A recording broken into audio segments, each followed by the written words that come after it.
Iran একা হয়েও ইসরায়েলকে চরম শিক্ষা দিয়েছে।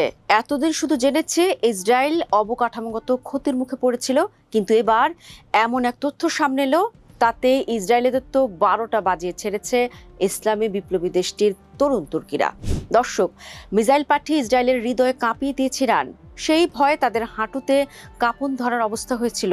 আর এই কারণে যত দ্রুত সম্ভব যুদ্ধবিরতির মতো সিদ্ধান্ত নেন বেনিয়ামিন নেতানিয়াহু।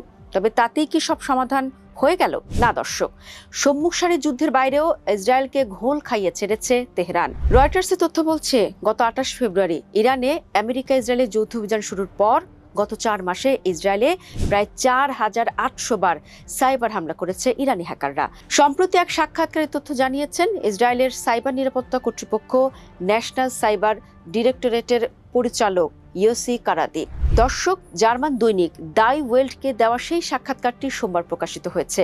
দাই ওয়েল্টকে ইউসি কারাদি বলেছেন, সাম্প্রতিক ইরান আমেরিকা ইসরায়েল যুদ্ধে ইসরায়েলের গুরুত্বপূর্ণ অবকাঠামো, কেন্দ্রীয় সংস্থা, ছোট থেকে মাঝারি আকারের কোম্পানি এবং সাধারণ মানুষের ব্যবহৃত সিস্টেমগুলোকে লক্ষ্য করে ইরানি হ্যাকার গ্রুপগুলো হামলা চালিয়েছে।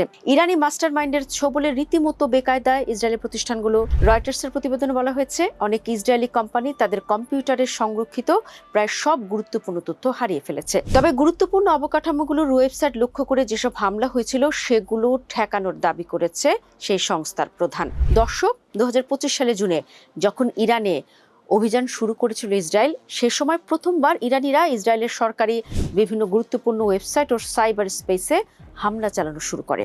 12 দিনের সেই যুদ্ধে সেবার 1600 বার হামলা চালিয়েছিল ইরানি হ্যাকাররা। তবে দর্শক, এবার যে গ্রুপগুলো হামলা চালিয়েছে সেসবের মধ্যে কিছু গ্রুপ খুবই দক্ষ, তাদের সামলানোর ক্ষমতাই নাকি নেই ইসরায়েলের। আর তাতেই দিশেহারা অবস্থা ইসরায়েলি হাইকমান্ডের, কারণ বাস্তব জগতের মতো সাইবার স্পেসে কোনো যুদ্ধবিরতি নেই। দর্শক, সাইবার জগতে ইরানের এই হামলা কিভাবে সামলাবে নেতানিয়াহুর ইসরায়েল, এখন সেটি দেখার বিষয়।